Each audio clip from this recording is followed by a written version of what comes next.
Hello बच्चों, आप सभी का वेलकम। तो बच्चों, प्रीवियस क्लास में मैंने आप लोगों को पढ़ाना शुरू किया था डेवलपमेंट ऑफ फ्रॉग। इससे पहले मैंने उसके 2 लेक्चर्स आपको दिए हैं और आप सभी ने डेवलपमेंट ऑफ फ्रॉग को पूरा कंप्लीट कर लिया होगा और उसकी जो नोट्स है उसको भी आपने बना लिया होगा। और हो सकता है कि आप लोगों ने उस पर क्वेश्चंस भी किए हों, यानी कि जो प्रीवियस ईयर क्वेश्चंस आए हुए हैं उनको, और साथ साथ प्रैक्टिस क्वेश्चंस जो हैं जो आपने किए होंगे। तो बेटा, डेवलपमेंट ऑफ फ्रॉग की अगर बात की जाए तो उसमें उसी सीरीज़ में ये एक लास्ट क्लास और मैंने आज आपको देने के लिए डिसीज़न लिया। बहुत सारे ऐसे क्वेश्चंस हैं, बहुत सारे ऐसे पॉइंट्स हैं डेवलपमेंट ऑफ फ्रॉग्स यानी फ्रॉग की एम्ब्रियोलॉजी से जो एग्ज़ाम्स में पूछे गए, तो उन सबको कवर करना बहुत बहुत ज़रूरी है। और उसी को देखकर, उसी को ध्यान में रखते हुए मैंने सोचा कि मैं एक क्लास और आप लोगों को आज डेवलपमेंट ऑफ फ्रॉग की दे देता हूं, ताकि जितने भी क्वेश्चंस हैं, जितने भी कॉन्सेप्ट हैं, वो सारे आपको समझ में आ जाए। ठीक है ना? तो इस वाली क्लास को भी बहुत बहुत ध्यान से समझना है। ये लास्ट क्लास है आपकी डेवलपमेंट ऑफ फ्रॉग की, और इस क्लास को करने के बाद आप जो नोट्स मेरे साथ यहाँ बनाओगे, वो नोट्स भी आपको प्रीवियस जो नोट्स आपने बनाई हुई हैं 2 क्लासेस की डेवलपमेंट ऑफ फ्रॉग की, उन्हीं के आगे इस नोट को भी आपको राइट डाउन कर लेना है। ठीक है ना? तो कुछ बहुत बहुत ज़रूरी बातें मैं कुछ रिवाइज भी करूँगा, कुछ इंपॉर्टेंट बातें हैं जो मैंने आपको पिछले 2 क्लासेस में बताई हैं, उन्हीं बातों में कुछ नई चीज़ों को ऐड करूँगा, ताकि जो कुछ भी डाउट्स हैं, जो कुछ भी कन्फ्यूजन्स है, वो सारे भी ख़त्म हो जाए और सारे क्वेश्चंस एग्जाम में लगे, जो भी क्वेश्चंस डेवलपमेंट ऑफ फ्रॉग से पूछे जाते हैं। ठीक है? तो एक बात तो आप लोग को पता है कि जो फ्रॉग है वो एम्फीबिया है, तो उसका जो एग है, उसके एग के बारे में अगर बात की जाए तो उसके अंदर एग जो है वो काफ़ी ज़्यादा भी नहीं है, ना बहुत कम है, एक मॉडरेट अमाउंट में एग पाया जाता है, यानी कि उसके अंदर मीज़ोलेसिथल एग होता है। ये तो मैंने आपको काफ़ी बार बताया हुआ है। ठीक है ना?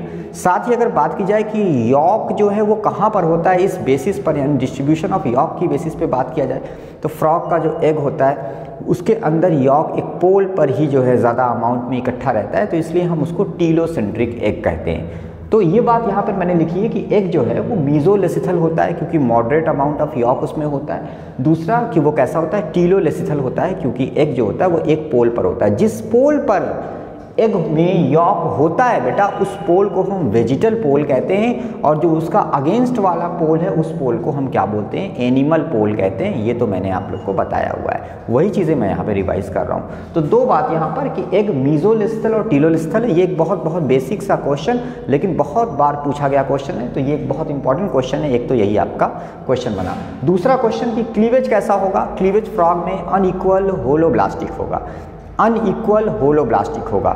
ठीक है ना? ये चीज़ आप लोगों को याद रखना है। हालांकि जब आप क्लीवेज देखते हो तो तरह तरह से वो यहाँ पे दिखता है, इक्वल भी दिखता है, लेकिन थर्ड क्लीवेज आप कुछ अगर ध्यान दोगे तो वहाँ से आप देखोगे कि अनइक्वल होलोब्लास्टिक सेल्स आपकी बननी स्टार्ट हो जाती हैं। ठीक है ना? तो अनइक्वल होलोब्लास्टिक ओवरऑल क्लीवेज हम इसका मानते हैं। ठीक है? ये 2 बात हो गई।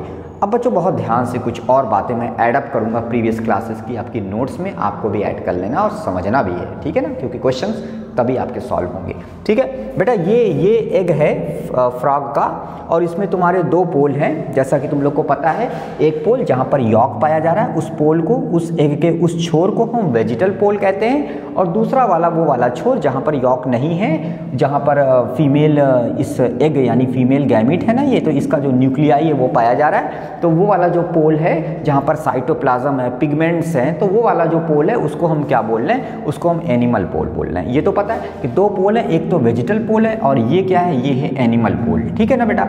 एक बात। दूसरी बात बेटा, ये यहाँ पर एग की ये मेम्ब्रेन है, एग की जो खुद की उसकी मेम्ब्रेन होती है उसको हम एग मेम्ब्रेन कह सकते हैं, ऊलेमा कह सकते हैं, तो यहाँ मैंने ऊलेमा लिख दिया है। और ये जो एक एक्स्ट्रा मेम्ब्रेन आपको दिख रही है, दैट इज पेरीविटेलाइन मेम्ब्रेन, आपको बताया है मैंने प्रीवियस क्लास में। और पेरीविटेलाइन मेम्ब्रेन और एग की मेम्ब्रेन के बीच में जो स्पेस है, इसका नाम भी मैंने आप लोग को कई बार बताया प्रीवियस क्लास में, आपने नोट्स भी बनाई है। इसको बोलते हैं पेरीविटेलाइन स्पेस। समझ में आ गई बात ना? तो ये क्या है, ये है पेरीविटेलाइन स्पेस, जो कि आफ्टर फर्टिलाइजेशन काफ़ी ज़्यादा क्या हो जाता है, बड़ा हो जाता है। और साथ साथ बात की जाए अगर पेरीविटेलाइन मेम्ब्रेन की, तो ये आफ्टर फर्टिलाइजेशन कैसे हो जाती है, मैंने आपको बताया था, फाइब्रस हो जाती है। ठीक है ना बेटा? ये एक बात हो गई।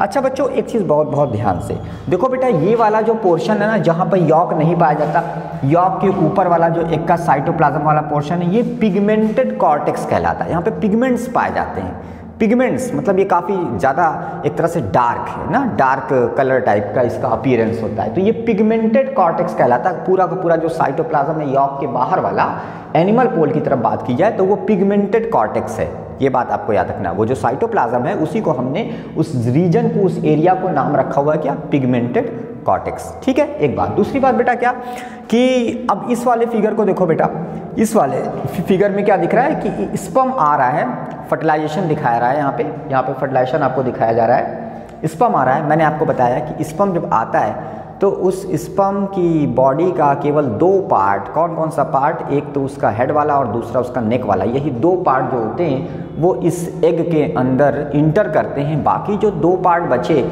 मिडिल पीस और टेल, वो बाहर ही रह जाते हैं। ये बात मैंने आपको बताई है। स्पर्म किधर से इंटर करता है, हमेशा स्पर्म इंटर करता है फर्टिलाइजेशन करने के लिए एग को, किस तरफ से, एनिमल पोल से, क्योंकि वेजिटल पोल से यॉक होता है तो वो उधर से इंटर करेगा तो वो पहुंच नहीं पाएगा, तो इसलिए ये स्पर्म मैंने एनिमल पोल से इंटर करवाते हुए यहाँ पे दिखाया है। एक बात। दूसरी बात बेटा बहुत बहुत इंपॉर्टेंट, कि जिस जगह से स्पर्म एग में इंटर कर रहा है, घुस रहा है, उस जगह पे एग की ये जो मेम्ब्रेन है ये थोड़ी कोनिकल हो गई है, तो कोनिकल हो गई है। देखो यहाँ पर देख रहे हो ना, ये देखो मैंने इसको कोन शेप का बनाया है एग की मेम्ब्रेन को। किस मेम्ब्रेन को, ये जो पेरीविटलाइन मेम्ब्रेन है उसको। तो ये मैंने इस साइड को, इस जगह को बोला है cone of reception, cone of reception. एक और नाम सुनो, मैंने लिखा नहीं है पर सुन लो, नोट कर लेना खुद से, फर्टिलाइजेशन कोन भी कहा जाता है। क्या, फर्टिलाइजेशन कोन। तो 2 नाम हो गए अब, एक तो कोन ऑफ रिसेप्शन और दूसरा मैंने जो बोला फर्टिलाइजेशन कोन।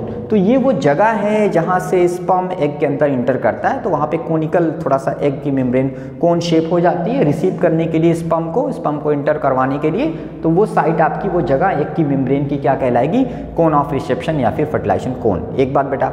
दूसरी बात बेटा, ये ठीक है अंदर आ गया स्पर्म, अंदर आ गया, एक स्पर्म अंदर आ गया, उसका हेड और नेक वाला पोर्शन अंदर आ गया, फर्टिलाइजेशन होगा। अच्छा बेटा, जिस तरफ से स्पर्म इंटर करता है उसके अगेंस्ट डायरेक्शन का जो एरिया होता है बेटा, that is very very important question. मैंने पिछली क्लास में भी बताया था, ये बहुत इंपॉर्टेंट है। इसके बारे में थोड़ा मैं अभी आपको डिटेल भी बताने जा रहा हूँ। तो ये जो एरिया है, ये यहाँ पर क्या, यहाँ पर जो पिगमेंट्स होते हैं ना, वो पिगमेंट्स क्या हो जाते हैं, वो पिगमेंट्स जो यहाँ पर होते हैं वो लाइटली पिगमेंट्स होते हैं। मतलब इस जगह के जो पिगमेंट्स होते हैं वो थोड़ा सा मूव कर जाते हैं, किस तरफ, इधर की तरफ, ऊपर की तरफ, ठीक है ना, इस साइड में। मतलब जिधर से स्पर्म इंटर किया उसके अगेंस्ट डायरेक्शन का जो साइटोप्लाज्म है वो साइटोप्लाज्म रोटेट कर जाता है, थोड़ा इस तरफ रोटेट कर जाता है, 30 डिग्री रोटेट कर जाता है। और यहाँ पर ये जो जगह है, ये जगह अब कहलाती है ग्रे क्रीसेंट। ग्रे क्रीसेंट एक जोन, एक एरिया है साइटोप्लाज्म का जहाँ पर जो कि लाइट कलर्ड होता है। यहाँ पर कम पिगमेंट्स पाए जाते हैं, यहाँ पे कम पिगमेंट्स पाए जाते हैं, क्योंकि जो पिगमेंट्स थे वो रोटेट कर गए, कहाँ पर, इन सब जगहों पर आ गए रोटेट करके। तो यहाँ पर पिगमेंट्स का अमाउंट कम हो गया इस साइटोप्लाज्म में। तो ये जगह आपकी कहलाती है क्या, ग्रे, ऑलमोस्ट ग्रे जैसा अपीयरेंस होता है इसका, तो ग्रे कलर। तो ये ग्रे क्रीसेंट ये कहलाती है, यहाँ पर पिगमेंट कम होते हैं, ठीक है ना। क्यों, क्योंकि जब स्पर्म इंटर करता है तो जो यहाँ पर जो साइटोप्लाज्म है, क्योंकि सब जगह पर पहले क्या था, पिगमेंटेड कॉर्टेक्स था, पूरा का पूरा साइटोप्लाज्म पिगमेंटेड कॉर्टेक्स कहलाता था। तो अब यहाँ का जो पिगमेंट है वो रोटेट करके इधर चला गया, ठीक है ना। इस चीज़ को समझिएगा, यहाँ से यहाँ का जो पिगमेंट थे, जो साइटोप्लाज्म पिगमेंटेड साइटोप्लाज्म था, वो रोटेट करके इस तरफ गया, ठीक है ना, जिससे यहाँ पर क्या हो गया, लाइट कलर्ड साइटोप्लाज्म केवल पाया जाता है, कम पिगमेंट वाला साइटोप्लाज्म। थोड़े जो पिगमेंट बचे हैं वही यहाँ पर हैं, थोड़े बहुत जो हैं, तो इसलिए ये लाइट कलर्ड हो गया। इस जगह को ग्रे क्रीसेंट कहते हैं। या फिर इस जगह को बेटा मैंने एक और नाम आज बताया आपको, इसको बोलते हैं क्रीसेंट्रिक सरफेस एरिया। क्या, क्रीसेंट्रिक सरफेस एरिया, किसको, ग्रे क्रीसेंट को।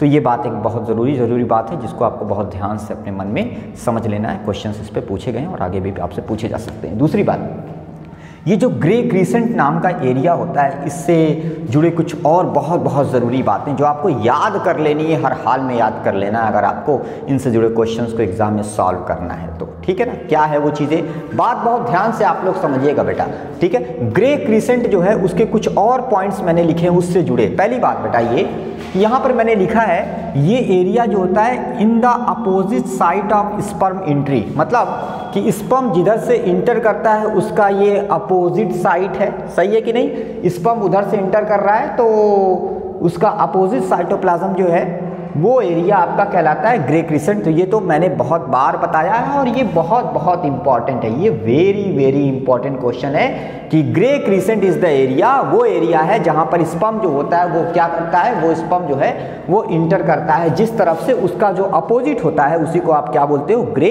क्रिसेंट कहते हो। ठीक है, एक बात। दूसरी बात बेटा ये कि यहाँ पर लिखा है marks the future dorsal surface. Grey crescent वो जगह है जो आगे चलकर डॉर्सल सरफेस को मार्क करती है, डॉर्सल सरफेस बनाती है। ठीक है ना।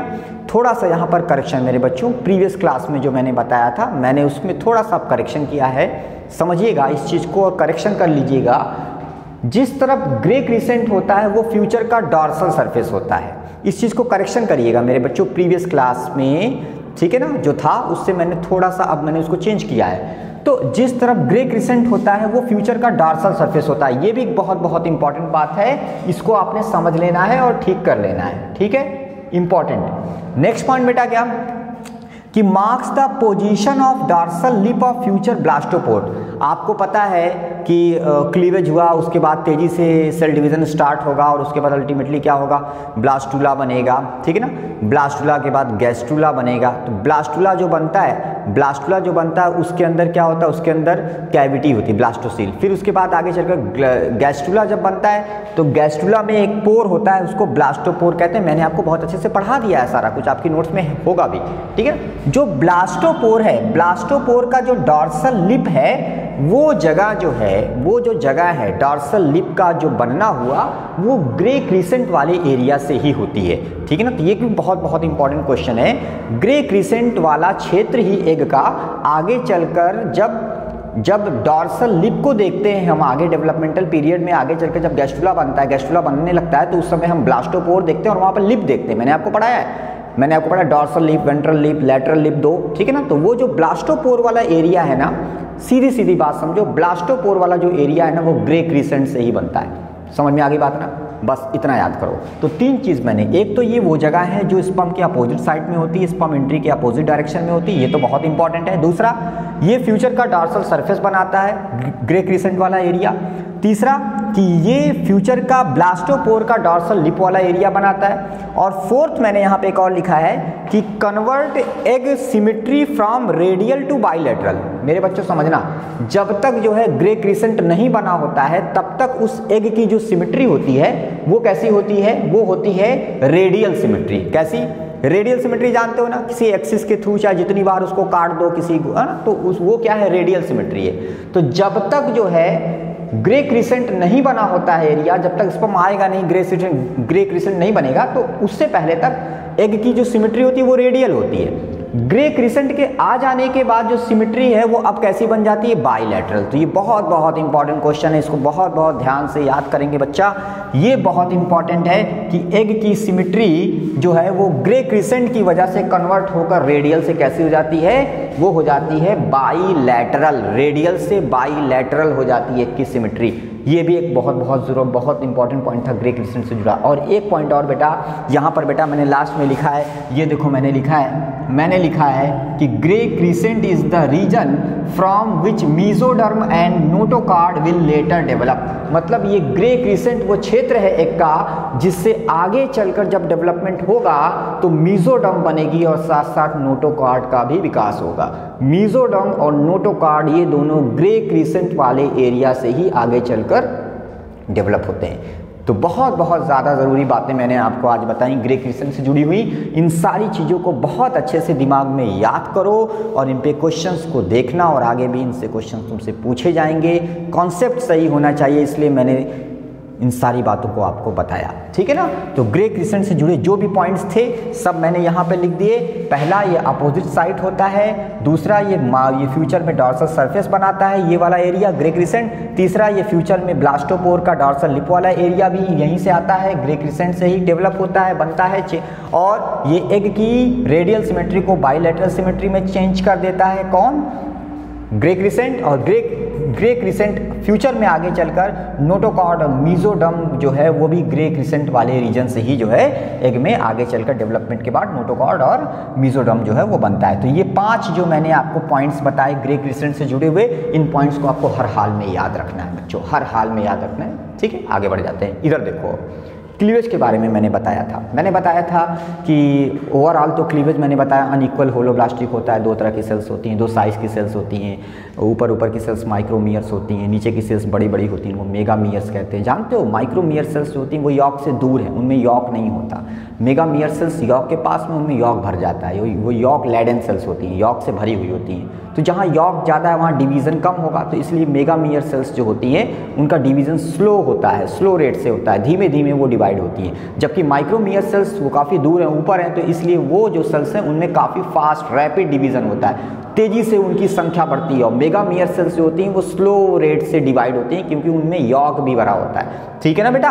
तो बात की जाए क्लीवेज की, जो फर्स्ट क्लीवेज होता है मैंने बताया था ऐसे होता है, इसको हम वर्टिकल कहते हैं। वर्टिकल को ही मैंने यहाँ पे लिखा है मेरीडियोनल। तो वर्टिकल ही क्या है, मेरीडियोनल है। याद रखेंगे, दोनों वर्ड एक ही हैं। इसको ऐड करिएगा अपनी नोट्स में, प्लीज़ आप ऐड करिएगा इसको। मेरीडियोनल या वर्टिकल दोनों एक ही चीज़ होती है। और पहला क्लीवेज सिंगल है। सिंगल मतलब ऐसे एक बार क्लीवेज हो गया, और एग जो है क्योंकि होलोब्लास्टिक क्लीवेज है तो पूरा का पूरा एग जो है वो डिवाइड होगा, तो होलोब्लास्टिक क्लीवेज हो गया। मेरीडियोनल क्लीवेज है, यानी कि ये कैसा क्लीवेज है, वर्टिकल क्लीवेज है, और सिंगल है, एक बार क्लीवेज हुआ। ठीक है ना, एक बार क्लीवेज हुआ, ऐसे 2 ब्लास्टोमियर बन गए, 2 सेल्स बन गए। सेकंड क्लीवेज भी कैसा है, वर्टिकली मेरीडियोनल। अब की बार ये इस तरह से होगा, मैंने प्रीवियस क्लास में भी आपको बताया था। सेकंड क्लीवेज इस तरह से होगा, तो अब 4 सेल्स बन जाएंगी, 4 सेल्स बन जाएंगी ना। सेकंड क्लीवेज जो है वो भी कैसा है, वर्टिकल यानी मेरीडियोनल है, और वो भी सिंगल है, मतलब एक बार ही हुआ। तो फर्स्ट क्लीवेज ऐसे, सेकंड क्लीवेज ऐसे। फर्स्ट भी कैसा है, मेरीडियोनल यानी वर्टिकल, सेकंड भी मेरीडियोनल यानी वर्टिकल, सिंगल सिंगल। पहले क्लीवेज के बाद टोटल सेल बन जाएंगी आपकी 2 ब्लास्टोमियर बनेंगी। दूसरे वाले क्लीवेज के बाद आपकी कितनी हो जाएंगी, टोटल 4 हो जाएंगी, 4 सेल्स हो जाएंगी। तो पहले क्लीवेज के बाद आपकी 2 सेल्स हो जाएंगी, दूसरे क्लीवेज के कंप्लीट होने के बाद 4 सेल्स हो जाएंगी। और थर्ड क्लीवेज जो होता है बेटा वो इक्वेटोरियल होता है, यानी हॉरिजॉन्टल होता है, वो हॉरिजॉन्टल होता है, इस तरह से होता है बेटा। ठीक है ना, और सिंगल होता है, एक ही बार होता है, और हॉरिजॉन्टल होता है। हॉरिजॉन्टल एकदम इक्वेटर से नहीं, थोड़ा सा अबव इक्वेटर, प्रीवियस क्लास में बताया था, थोड़ा सा ऊपर, क्योंकि हमें 2 अलग अलग शेप की साइज की सेल्स बनानी है, 2 अलग अलग साइज की सेल्स। तो एकदम 20 से होगा तब तो इक्वल साइज की सेल्स बन जाएंगी। तो अबव इक्वेटर मैंने बताया था प्रीवियस क्लास में। तो इक्वेटोरियल का मतलब आप समझो, अबव इक्वेटर मैंने बोला हॉरिजॉन्टल, तो इक्वेटोरियल का मतलब हॉरिजॉन्टल होगा क्या, क्लीवेज थर्ड वाला, और सिंगल होगा। और उसके बाद अल्टीमेटली आपकी 8 सेल्स बन जाएंगी। और यहीं से बेटा टर्म है, इस 8 में से जो ऊपर की सेल्स होंगी, वो छोटे साइज की होंगी, और उनको आप नाम क्या देते हो, उनको आप नाम देते हो माइक्रोमियर्स। यही नाम देते हो ना बेटा।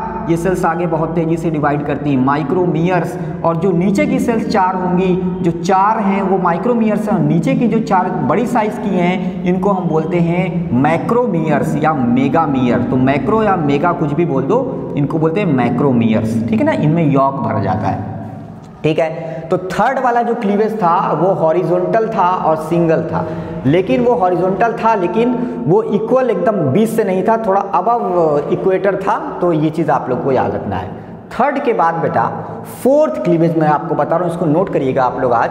फोर्थ क्लीवेज फिर से कैसा होता है, मेरीडियोनल, मतलब ऐसे होता है, और ये डबल होता है, ये ट्विस्ट है बेटा। फोर्थ क्लीवेज कैसा होगा, डबल, मतलब फोर्थ क्लीवेज जो होगा आपका वो इस तरह से होगा, और डबल क्लीवेज होगा, 2 क्लीवेज एक साथ होंगे। फोर्थ क्लीवेज डबल होगा, ये बहुत इंपॉर्टेंट है। फोर्थ क्लीवेज जब डबल होगा तो सीधे 8 सेल के बाद 16 सेल नहीं बनेगी, बल्कि 32 सेल्स बन जाएंगी। ठीक है ना, 8 सेल के बाद 32 सेल्स बन जाएंगी, क्योंकि जो फोर्थ क्लीवेज है वो डबल हो रहा है। इसलिए सिंगल होता तो 16 सेल बनती, लेकिन डबल हो रहा है, इसलिए सीधे आपको क्या देखने को मिलेगा, फ्रॉग के डेवलपमेंट में 2 से 4, 4 से 8, 8 के बाद 16 नहीं देखने को मिलता, सीधे 32 देखने को मिलता है। रीज़न ये है क्योंकि जो फोर्थ क्लीवेज होता है वो डबल, एक साथ 2 क्लीवेज होते हैं, इसलिए जो है यहाँ पर टोटल सेल आपकी जो आपको देखने को मिलेगी वो 8 के बाद आपको कितने की, आप 8 के बाद कितनी देखोगे, 32 देखोगे, 32। ठीक है ना, ये आपको याद रखना है, 32। ठीक है ना, कैसा है, मेरीडियोनल है, मतलब वर्टिकल है। ठीक है ना, वो भी डबल वर्टिकल है। ठीक है, तो ये आपको याद रखना है, 32 हो गया। उसके बाद जो फिफ्थ क्लीवेज है वो फिर से इक्वेटोरियल होगा, मतलब वो फिर से हॉरिजॉन्टल होगा, और वो भी कैसा होगा, डबल होगा। यानी 32 के बाद आपको 64 सेल नहीं देखने को मिलेगी, 32 के बाद सीधे आपको 128 सेल्स आपको देखने को मिलेगी। समझ रहे हो इस चीज को बेटा? तो 128 सेल आपको देखने को मिलेगी, 128। तो 2 से 4 से 8 के बाद सीधे 32, उसके बाद 128। क्यों? क्योंकि बीच में जो दो क्लीवेज हैं फोर्थ और फिफ्थ वो डबल डबल हुए हैं, इसलिए आपको सीधे ये सेल स्टेज आपको देखने को मिलती है। 16 सेल स्टेज आपको देखने को नहीं मिलेगी। इसी तरीके से यहाँ पर 64 सेल स्टेज आपको देखने को नहीं मिलेगी। इसी बेसिस पर बोला जाता है, क्योंकि 16 सेल स्टेज नहीं यहाँ पर क्लियरली शो हो रही है, तो कुछ बुक्स में कुछ राइटर्स ने ऐसा लिखा है कि मॉरुला स्टेज जो है वो फ्रॉग में नहीं होता। तो उसका रीज़न क्या है, मॉरुला स्टेज क्यों नहीं फ्रॉग में होता? मॉरुला स्टेज को क्लियरली नहीं वहाँ पे दिखाया गया या बताया गया उसकी प्रेजेंस के बारे में। रीज़न यही है कि फोर्थ क्लीवेज जो होता है वो सिंगल अगर होता तो फिर 16 सेल बन जाती, लेकिन डबल है तो सीधे जो है वो 8 के बाद 32 सेल्स बन रही हैं, फिर 128 बन रही हैं। तो इसलिए जो है हम इस बेसिस पे अगर बात करें, इस बेसिस पे अगर बात करें तो there is no morula stage in frog. तो कुछ बुक्स ऐसी हैं जैसे आर.एल. कोटपाल साहब की बुक, उसमें जो है ये बात लिखी हुई है कि जो मॉरुला है वो एब्सेंट है। ठीक है ना। दूसरी बात बेटा ये कि बेटा देखो जो मॉरुला बनता है, तो आपको पता है मॉरुला एक सॉलिड बॉल होती है, मलबेरी लाइक सेल्स का गुच्छा होता है, सॉलिड बॉल होती है। उसके बाद ब्लास्टुला बनता है जिसमें अंदर क्या होती है, ब्लास्टोसील कैविटी। तो यहाँ पर ये देखा गया है कि जो मॉरुला है वो नहीं है, बल्कि सीधे क्लीवेज के बाद मॉरुला जब बॉल लाइक स्ट्रक्चर बनता है तो उसी के साथ उसी के अंदर कैविटी भी बनने लगती है, मतलब एक तरह से ब्लास्टुला सीधे आने लगता है। ठीक है ना। जब डेवलपमेंटल पीरियड देखते हैं तो वो कैविटी मॉरुला लेवल तक का डेवलपमेंट में ही अंदर ही क्या होता है, वो कैविटी क्रिएट हो जाती है, सेल्स माइग्रेट होने लगती हैं तेजी से, और बीच में एक स्पेस क्रिएट हो जाता है जिसको हम ब्लास्टोसील कहते हैं, जो कि ब्लास्टुला में होता है। लेकिन यहाँ पर ये चीज़ शुरुआत से ही ये जो कैविटी है वो क्रिएट हो जाती है, ब्लास्टुला से पहले से ही। तो इसीलिए हम सीधे सीधे मॉरुला को गायब करके ब्लास्टुला ही बोलते हैं कि क्या हो रहा है, मॉरुला स्टेज क्लियर नहीं है, सीधे ब्लास्टुला आ गया। ठीक है ना। तो ये बात यहाँ तक कि आप लोग को समझ में, ये बहुत बहुत इंपॉर्टेंट पॉइंट है। ये इंपॉर्टेंट क्वेश्चन भी है कि फोर्थ क्लीवेज कैसा होता है, मेरिडियन और डबल, इसको आप लोग याद रखिएगा। This is very important question. Fifth cleavage is also equatorial and double, ये भी इंपॉर्टेंट है। और फर्स्ट सेकंड थर्ड आपका जो होता है वो सिंगल क्लीवेज होता है, जिसमें से फर्स्ट जो होता है वर्टिकल होता है, सेकंड जो होता है वो भी वर्टिकल होता है, थर्ड जो होता है वो हॉरिजॉन्टल होता है। हॉरिजॉन्टल का मतलब कि वो कैसा, इक्वेटोरियल है, और वर्टिकल का मतलब मेरिडियनल है। ठीक है ना बेटा, यहाँ तक बात हो गई। तो ओवरऑल अब जो सेल्स बनी वो दो तरह की सेल्स हैं, छोटी साइज़ की और बड़ी साइज़ की। जो छोटी साइज़ की सेल्स हैं उनको माइक्रो, वो ऊपर की तरफ है और वो काफ़ी तेज़ी से डिवाइड हो रही है, मैंने बताया क्यों, क्योंकि उनमें यॉक नहीं है। और जो नीचे की साइड की सेल्स हैं वो यॉक के कॉन्टेक्ट में, तो यॉक उनमें भी आके भर गया है। तो इसलिए जो है जो मेगामियर्स हैं यानी मैक्रोमियर्स हैं, बड़ी बड़ी साइज़ की सेल्स हैं, इनमें जो डिवीज़न है वो स्लो हो रहा है। तो ये सेल्स स्लोवली डिवाइड हो रही है, इनकी जो नंबर्स है वो धीमे धीमे बढ़ रहे हैं। ठीक है ना बेटा, यहाँ तक की बात मेरे बच्चों मैंने आपको बता दी, उम्मीद है आपको समझ में आ रहा होगा। चलो बेटा, यहाँ तक की बात हो जाने के बाद अब बेटा एक बहुत बहुत इंपॉर्टेंट कुछ और पॉइंट्स हैं वो भी नोट करेंगे हम लोग। एक बात और, जब हम बात करते हैं ब्लास्टोडर्म की, याद है आपको ब्लास्टोडर्म के बारे में मैंने क्या बताया था? देखो बेटा, ब्लास्टोडर्म क्या होता है? ब्लास्टोडर्म का मतलब कि जो ब्लास्टुला है उसकी जो ब्लास्टोसील कैविटी है उसके ऊपर का जो पोर्शन, जो कैप लाइक स्ट्रक्चर, उसको ब्लास्टोडर्म कहते हैं। ठीक है ना। तो एक ब्लास्टोडर्म टिश्यू है जिससे आगे चलकर ही फर्दर सब कुछ होगा, यानी एक्टोडर्म, मेसोडर्म, एंडोडर्म सब कुछ यहीं से बनती है। ठीक है ना। तो फ्रॉग के केस में नोट करेंगे एक बहुत बहुत इंपॉर्टेंट पॉइंट कि फ्रॉग के केस में जो ब्लास्टोडर्म होता है, ये ब्लास्टोडर्म जो होता है ये कई सारी सेल की इसकी थिकनेस होती है। इसकी सिंगल सेल थिकनेस नहीं होती है, मेनी सेल थिकनेस होती है। ठीक है ना, मेनी सेल थिकनेस। तो फ्रॉग के केस में ब्लास्टोडर्म मेनी सेल थिकनेस का होता है, कई सारी कोशिकाओं की मोटाई का ये लेयर होता है, many cell thick, many cell thick. ठीक है ना, मेनी सेल थिक मतलब बहुत सारी सेल्स की मोटाई का होता है। ठीक है ना, many sailed, CELLED, many sailed ठीक होता है। कौन मेनी सेल ठीक होता है? ब्लास्टोडर्म। ये एक बहुत बहुत जरूरी चीज़ है, फ्रॉग के केस में बता रहा हूँ। जबकि अभी मैं आगे आपको जब अगर एम्फिऑक्सस भी पढ़ाता तो मैं अगर आगे आपको देखेंगे, आपके पास होगा तो पढ़ाऊंगा ही मैं ऑब्वियसली। एम्फिऑक्सस में ब्लास्टोडर्म सिंगल सेल ठीक होता है, और यहाँ पर ये कैसा है, ये यहाँ पर कैसा है, यहाँ पर मेनी सेल ठीक है। ये भी आपको बात बेटा बहुत अच्छे से समझ में आ जानी चाहिए। ठीक है ना बेटा, ये यहाँ तक की बात हो गई। अब मेरे बच्चों थोड़ा सा हम लोग गैस्ट्रुला की बात करते हैं, क्योंकि फ्रॉग के डेवलपमेंट में मॉरुला नहीं है ऑब्वियसली, देख रहे हैं हम लोग। अगर हम बात करें मॉरूला नहीं है, कुछ बुक्स में मॉरूला दिया भी हुआ है, ठीक है ना। तो मॉरूला के बाद चलो ब्लास्टुला आया, ब्लास्टुला के बाद गैस्ट्रुला है। गैस्ट्रुला वो स्टेज है जहाँ पर जर्म लेयर्स बनती हैं, प्रीवियस क्लास में भी बताया।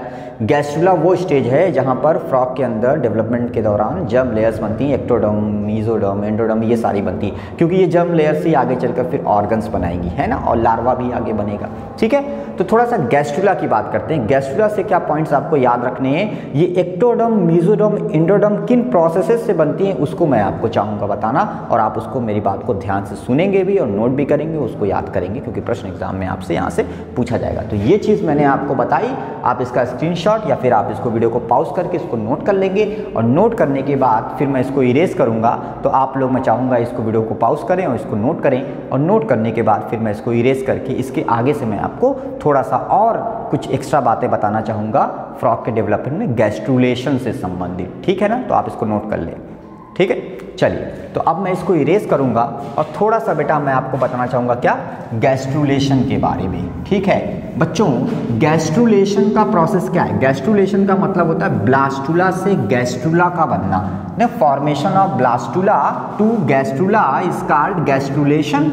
और गैस्ट्रुलेशन के प्रोसेस में क्या होता है, ब्लास्टोपोर बन जाता है, एक और कैविटी क्रिएट होती है जिसको आर्केंट्रॉन कैविटी कहते हैं। याद आ रहा है सब कुछ, प्रीवियस क्लास में सब समझाया था, आर्केंट्रॉन कैविटी कहते हैं। और जो पहले से कैविटी है ब्लास्टोसील वाली, ब्लास्टुला, वो रिड्यूस होने लगती है सेल्स के माइग्रेशन की वजह से, ठीक है ना। तो ब्लास्टुला में सेल्स इधर उधर भागती हैं, माइग्रेट होती हैं, जिससे क्या होता है, जर्म लेयर्स बनती हैं। ये बहुत बहुत इंपॉर्टेंट बात बता रहा हूँ, क्योंकि इन्हीं जर्म लेयर से आगे चलकर फिर डिफरेंट डिफरेंट ऑर्गन्स बनेंगे, यानी ऑर्गेनोजेनेसिस का प्रोसेस स्टार्ट होगा, ठीक है ना। तो बात की जाए अगर गैस्ट्रुलेशन की फ्रॉग के केस में, तो गैस्ट्रुलेशन वाले प्रोसेस में क्या होता है, ब्लास्टुला से गैस्ट्रुला बनता है। ये बात तो पहले वाली क्लास में भी मैंने आपको बताई है, ठीक है ना। सेल्स का क्या होता है, मूवमेंट होता है, मार्फोजेनेटिक मूवमेंट होता है। तो बात की जाए अगर गैस्ट्रुला की, तो गैस्ट्रुला के प्रोसेस में होता क्या क्या है, सबसे पहले आप देखिएगा कि गैस्ट्रुला के प्रोसेस में 3 चीज़ें आप पहले लिख लो। कितनी चीज़ें? 3 चीज़ें, 3 आपकी मेन घटनाएं हैं जो आपको याद रखनी है। पहला बेटा सारे बच्चे लिखेंगे, पहला जो है उसको आप बोलते हो, दिख रहा होगा आप लोग को, मैं लिख रहा हूँ, पहला है मास, MASS, मास माइग्रेशन होता है। तो पहली चीज जो होती है दैट इज मास का माइग्रेशन। मास माइग्रेशन मतलब कि खूब सारी सेल्स माइग्रेट हो रही हैं, खूब सारी सेल्स माइग्रेट, क्योंकि अंदर कैविटी है ना, ब्लास्टोसील कैविटी है ना, अब एकदम सॉलिड बॉल लाइक होता तो सेल्स इधर उधर नहीं जा पाती ना। तो बीच में जो कैविटी थी ना, ब्लास्टुला में थी ना कैविटी, अब ब्लास्टुला से गैस्ट्रुला में आ रहे हैं, तो उस कैविटी की वजह से सेल्स का क्या होता है, माइग्रेशन चालू हो जाता है, सेल्स ऊपर से नीचे जाने लगती, ठीक है। तो मास माइग्रेशन होता है किसमें, गैस्ट्रुलेशन के प्रोसेस में। तो गैस्ट्रुलेशन के प्रोसेस में क्या क्या चीजें शामिल है, गैस्ट्रुलेशन इन्वॉल्व्स।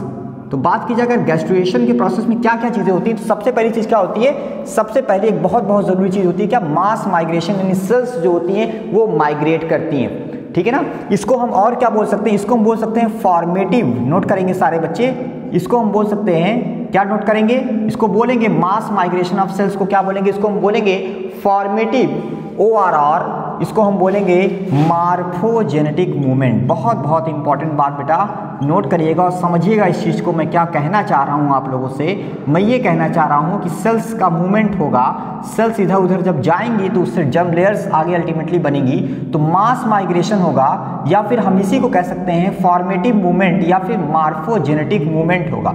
किसका बेटा हो रहा है, सेल्स का हो रहा है, माइक्रोमीयर्स, मेगामीयर्स जो सेल्स हैं इनका हो रहा है, ठीक है ना, इन्हीं का हो रहा है बेटा। तो इसी को हमने क्या बोला, मास माइग्रेशन बोला। एक बात बेटा ये हो गई, बहुत इंपॉर्टेंट बात गैस्ट्रुलेशन में। दूसरी बात बेटा क्या, कि सेल्स जब इधर उधर सेल्स का जब माइग्रेशन होगा उसके बाद सेल्स रीअरेंज होंगी, वापस से रीअरेंज होंगी जर्म लेयर्स बनाने के लिए।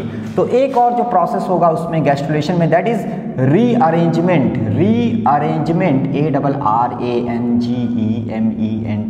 Rearrangement of sales.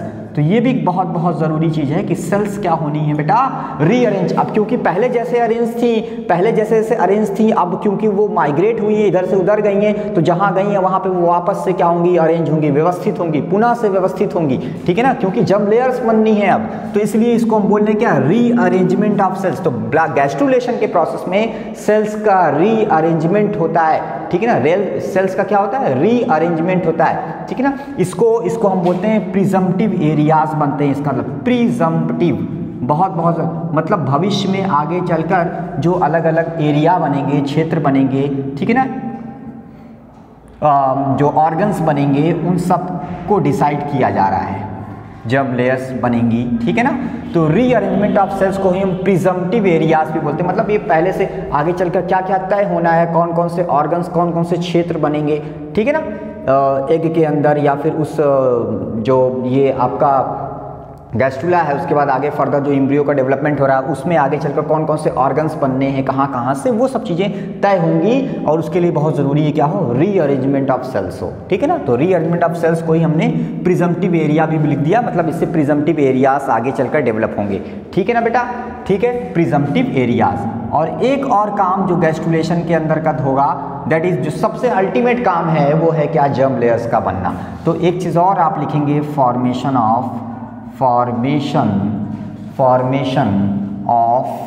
Of germ layers. तो अल्टीमेटली क्या बन जाएंगी, जर्म लेयर्स बन जाएंगी। इन्हीं सब की वजह से, इन्हीं सब की जर्म लेयर्स जो बनेगी, अब आपको पता है 3 जर्म लेयर्स होती हैं, 3 जर्म लेयर्स होती हैं। नाम भी अगर आप उसको सीरियल देखें, सीरियल वाइज देखें, तो सबसे पहले आप लिखते हो एक्टोडर्म, फिर आप लिखते हो मीजोडर्म, और उसके बाद आप क्या लिखते हो, एंडोडर्म लिखते हो। तो एक्टोडर्म, मीजोडर्म और एंडोडर्म, ये 3 जर्म लेयर्स, क्योंकि इन्हीं जर्म लेयर से आगे चलकर फिर डिफरेंट ऑर्गन्स बनने वाले हैं, अलग अलग सिस्टम्स बॉडी के बनने वाले हैं, ठीक है ना बेटा। तो गैस्ट्रुलेशन के प्रोसेस में ये 3 चीज़ें इन्वॉल्व हैं, 3 चीज़ें होनी है। एक तो होना है क्या, मार्फोजेनेटिक मूवमेंट ऑफ द सेल्स, दूसरा होना है रीअरेंजमेंट ऑफ द सेल्स, और तीसरा होना है जर्म लेयर्स का फॉर्मेशन होना। समझ में आ गई बात ना बेटा, ठीक है, समझ में आ रही है, ठीक है। लेक्चर को रिवाइज करना पड़ेगा आप लोगों को, क्योंकि थोड़ी टिपिकल चीज़ है। ऑब्वियसली अभी जो पढ़ा रहा हूँ वो एक बहुत टिपिकल टॉपिक है, सब नहीं पढ़ाते या सबको समझ में नहीं आता, सारे बच्चे ये चीज़ नहीं समझ सकते। आप इमेजिन कर सकते हैं, अगर आप कल्पना करें तो ये इन डायग्राम्स को बनाना बोर्ड पे भी पॉसिबल नहीं है, क्योंकि बोर्ड जो है वो 3D स्ट्रक्चर नहीं हम शो कर सकते इसमें, है ना। तो इसलिए आपको कुछ इमेजिन करना पड़ेगा, अगर आप सोच पा रहे हो तो, या आप जो बुक्स में फिगर बने होते हैं उनको देख पाएँ तो। इस तरह से मैंने प्रीवियस 2 क्लासेस में फिगर्स भी सारे बनवाए हुए हैं। ये क्लास तो मैं एक एड ऑन क्लास है, मैं एक्स्ट्रा क्लास में आपको दे रहा हूँ डेवलपमेंट ऑफ फ्रॉग के रिगार्डिंग, ताकि जो भी डाउट्स हैं वो क्वेश्चंस जो हैं वो आपके सॉल्व हो जाए। इसलिए मैंने इस क्लास को मैं आज लेके आया हूँ। तो समझिएगा मेरी बात को, गैस्ट्रुलेशन के प्रोसेस में मार्फोजेनेटिक मूवमेंट हुआ, गैस्ट्रुलेशन के प्रोसेस में सेल्स का फिर से क्योंकि मूवमेंट हुआ है, इधर से इधर से लाएंगे तो वापस से वहाँ व्यवस्थित होंगी नई जगहों पर, तो रीअरेंजमेंट हुआ। और तीसरा जर्म लेयर्स का फॉर्मेशन हुआ। एक बात अब बेटा बहुत ध्यान से, ये गैस्ट्रुलेशन का प्रोसेस जो होता है इसमें कुछ स्टेजेस होते हैं, 4-5 स्टेजेस होते हैं। उन स्टेजेस को हम लोग ज़रा देखते हैं, क्योंकि उन स्टेजेस या उन स्टेप्स की वजह से अल्टीमेटली जर्म लेयर्स बनती हैं। बात समझिएगा आप लोग। इसको मैं अब इरेज करूँगा, वीडियो को पॉज कर लें और इसको लिख लें।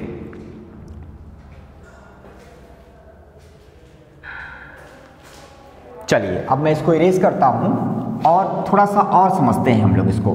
देखो बेटा, गैस्ट्रुलेशन के प्रोसेस में 3 वैसे तो कई सारे स्टेप्स होते हैं, 5 स्टेप्स होते हैं मेनली, लेकिन यहाँ फ्रॉग के केस में 5 में से 2 स्टेप्स नहीं होते, केवल 3 ही स्टेप होते हैं। अगर बात की जाए सारे स्टेप्स की तो थोड़ा सा मैं मार्कर को रिफिल कर लूँ, इसमें इंक डाल लूँ, फिर मैं आपको बोर्ड पे लिखकर समझाता हूँ, ठीक है ना। तो बेटा मैंने आपसे बोला क्या कि गैस्ट्रुलेशन का जो प्रोसेस है, गैस्ट्रुलेशन के प्रोसेस में कई सारे क्या होते हैं, स्टेप होते हैं। कई सारे चरणों में ये पूरा प्रोसेस जो होता है वो गैस्ट्रुलेशन का पूरा होता है। अब वो स्टेप्स जो होते हैं, जितने भी स्टेप्स होते हैं, यूजुअली एनिमल डेवलपमेंटल बायोलॉजी में आप पढ़ते हो, एनिमल्स की एम्ब्रियोलॉजी में, वो सारे स्टेप्स फ्रॉग में नहीं होते, ठीक है ना। जनरली अगर बात किया जाए कौन कौन से होते हैं स्टेप्स गैस्ट्रुलेशन के, कौन कौन से स्टेप्स है, अगर उनकी बात किया जाए तो एक बार ज़रा देखना, मैं लिख रहा हूँ। जैसे मैंने लिखा क्या, मैंने लिखा इम्बोली हो गया, EMBOLY, इम्बोली हो गया। क्या हो गया, इम्बोली, ठीक है ना। ये एक स्टेप है। एक स्टेप होता है उसको हम लोग बोलते हैं क्या, उसको हम बोलते हैं ये अंदर की तरफ जाना, फोल्ड होना, ठीक है ना। तो एक तो आपका इम्बोली हो गया, दूसरा आपका हो जाएगा, उसको हम बोलते हैं इन्वोल्यूशन, एक स्टेप ये भी आपका होता है, गैस्ट्रुलेशन का ही एक स्टेप ये भी है। एक स्टेप और होता है, उसको हम इन्वर्जन बोलते हैं। क्या बोलते हैं, इन्वर्जन, INVERSION, ये भी एक जो है गैस्ट्रुलेशन का ही प्रोसेस है। क्या, इनवैजिनेशन, उसको लिखिए आप, इनवैजिनेशन, तो ये भी एक गैस्ट्रुलेशन का प्रोसेस है, ठीक है ना। तो इम्बोली हो गया, इन्वोल्यूशन हो गया, इनवेजिनेशन हो गया। इसके अलावा क्या हो जाएगा, इसके अलावा एक हो जाएगा उसको बोलते हैं एपीबोली, EPIBOLY, ठीक है ना। और एक और होता है उसको बोलते हैं इनग्रेशन, INGRESSION।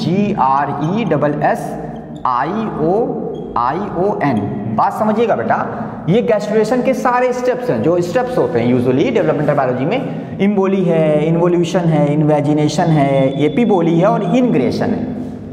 फ्रॉग के केस में, आप फ्रॉग पढ़ रहे हो, फ्रॉग के केस में इम्बोली वाला स्टेप होता है, इन्वोल्यूशन भी होता है, इन्वेजिनेशन भी होता है, ये दो नहीं होते। तो ये आपको बहुत बहुत ध्यान रखना है कि फ्रॉग के डेवलपमेंट में during the process of gastrulation epiboly वाला स्टेप अब्सेंट होता है, इनग्रेशन वाला स्टेप भी क्या होता है, अब्सेंट होता है। तो ये दोनों आपके अब्सेंट हो जाएंगे।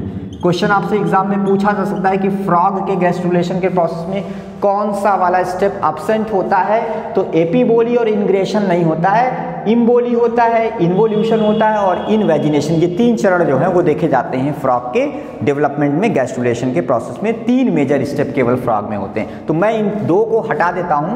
अब ये फ्रॉग के गैस्ट्रुलेशन के प्रोसेस में केवल कितने स्टेप हैं, 3। तो 3 मेजर स्टेप यहाँ पर जो है फ्रॉग के गैस्ट्रुलेशन के प्रोसेस में है।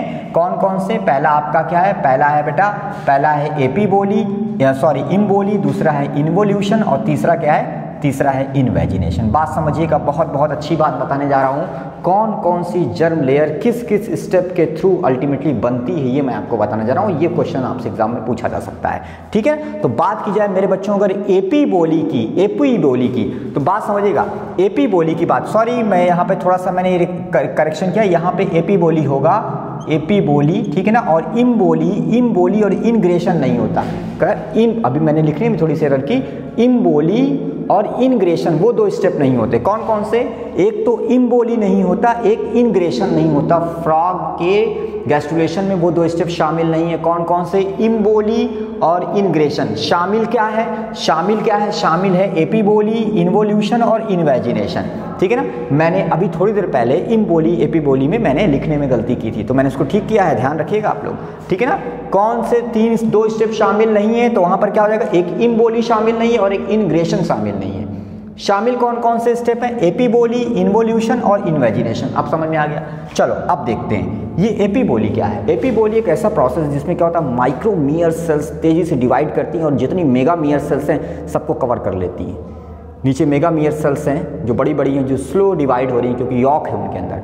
माइक्रोमियर सेल्स में यॉक नहीं है, तो माइक्रोमियर सेल्स छोटी छोटी हैं, वो काफ़ी तेज़ी से डिवाइड कर रही हैं। वो इतनी ज़्यादा डिवाइड कर जाती हैं, इतनी ज़्यादा बन जाती हैं कि पूरा जो मैक्रोमियर सेल्स हैं बड़ी साइज वाली, उनको भी ढक लेती हैं, घेर लेती हैं। इस प्रोसेस को आप क्या बोलते हो, एपीबोली कहते हो। एपीबोली, बात समझिएगा, ये क्या बन रहा है, ये जो माइक्रोमियर सेल्स हैं, माइक्रोमियर सेल्स तेजी से डिवाइड करती हैं और जितनी मेगामियर सेल्स हैं उन सारी सेल्स को क्या कर लेती हैं बेटा, कवर कर लेती हैं, ओवर ग्रोथ करती हैं, ठीक है ना बेटा। तो इसकी वजह से क्या होता है, यानी माइक्रोमियर सेल्स का इसमें क्या होता है, माइक्रोमियर्स का क्या है, एक तरह का डिवीजन है। माइक्रोमियर सेल्स का ओवर ग्रोथ है, ओवर डिवीजन है, कुछ भी लिख दो बेटा, ओवर ग्रोथ लिख दो, ओवर ग्रोथ या रैपिड डिवीजन है ना बेटा, ओवर ग्रोथ लिख दो समझने के लिए, या फिर लिख दो रैपिड डिवीजन है। और इसकी वजह से क्या होता है कि जितनी मेगामियर्स होते हैं उनमें भी माइक्रोमियर्स उनको भी घेर लेती हैं, उनके भी ऊपर आ जाती हैं हर तरफ से, ठीक है ना। तो ये एक तरह का रैपिड डिवीजन है और इसकी वजह से, एपीबोली की वजह से अल्टीमेटली एक्टोडर्म बनता है। क्या बनता है, एक्टोडर्म। तो इंपॉर्टेंट बात मैं बेटा इधर लिखूंगा, इधर लिख रहा हूँ, नोट करिएगा।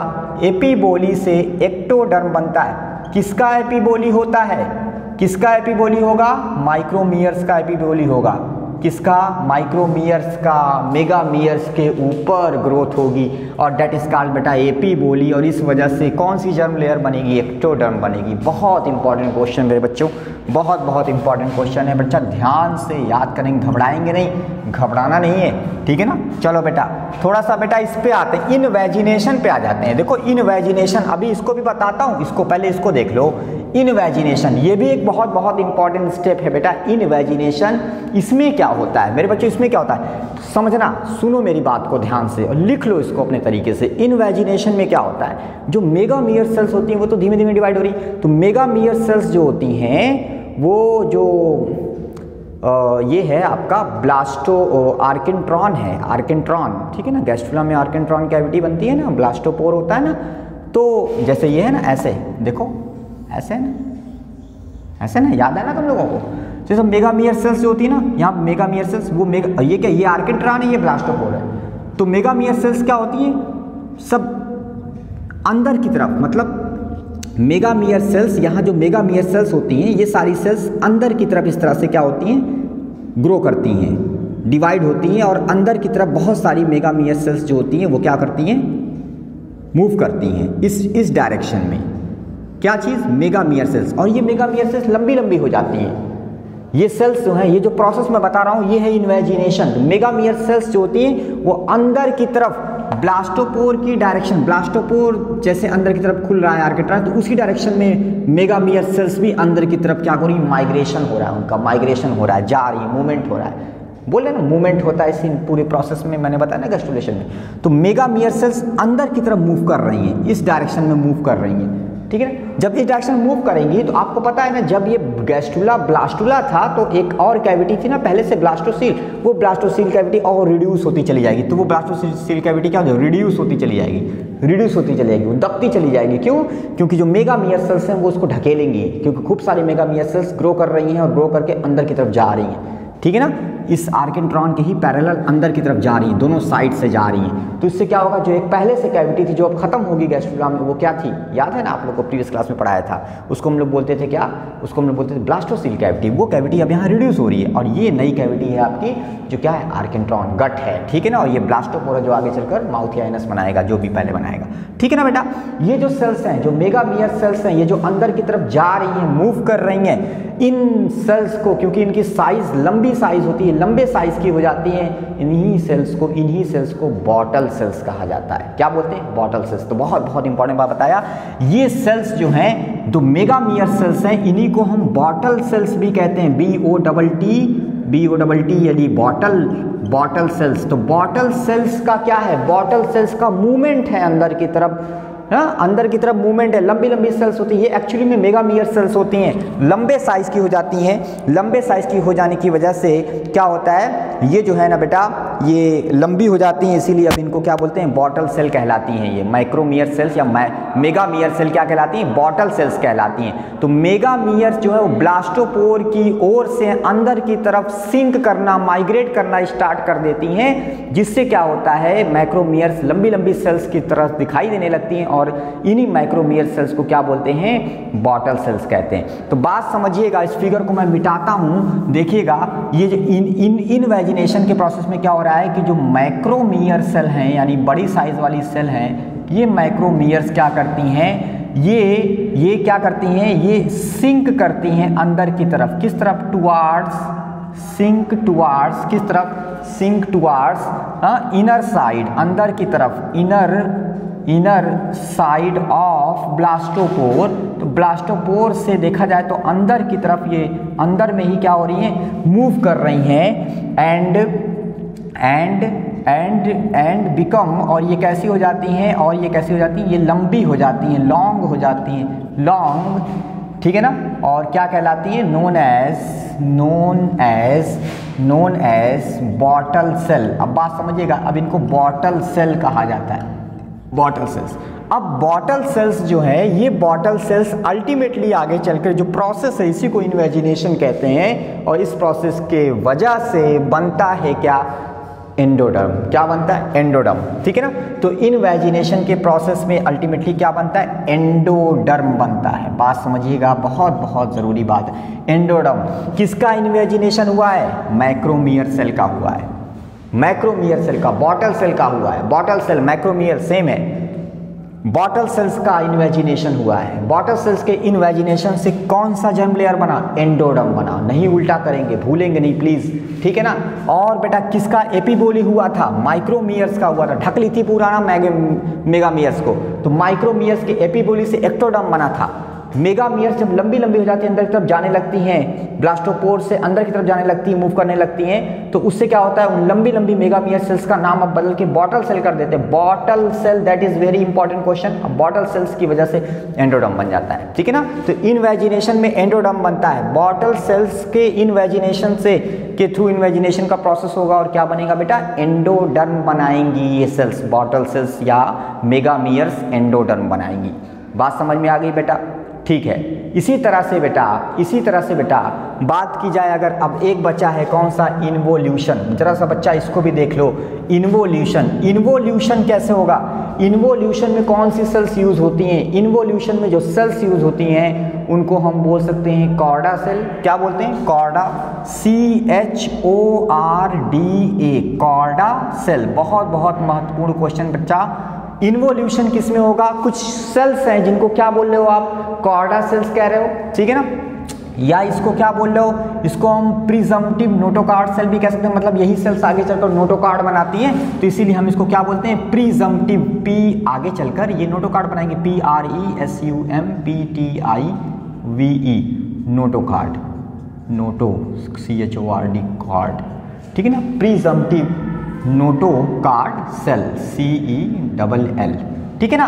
तो ये कॉर्डा सेल को ही आप कह सकते हो प्रिजम्पटिव नोटोकार्ड सेल, क्योंकि ये सेल्स आगे चलकर अल्टीमेटली फाइनली बनना क्या है, नोटोकार्ड बनना है, नोटोकार्ड बनना है, ठीक है ना।